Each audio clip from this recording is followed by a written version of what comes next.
ما تم استهدافه في مناطق الإدارة الذاتية في الآونة الأخيرة في منطقة دولتا ترک دوان دمین داویه ده برنگکی هوانه ایریش هرمین باکور و روجلات سوریت که داگیرکری به وان ایریشن خود خوازه پروژه ریوبریا خود سر تک ببه هروها به هدف گرتن سازین خدمتگزاری را دولتا ترک آرماشت که کو دربه یکل اولهیا هرمه بخینه ام بانگل تواهی گلی خود کنه کو پشتگیری ریوبریا خود سر و هیزین لشکری بکنه.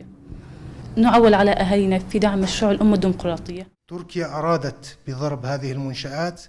ام حمود زانن کو دولت ترک به هدف گرتنا سازی خدمتگزاری آرمانج دکه کو دربه کل پروژه ریوبریا خوسر بده جبر کو هریمن ریوبریا خوسر هریمن هری به اوله لسوریه نه به وی اکرا دولت ترک خواست کو آرامی اولهی هریم تک ببه.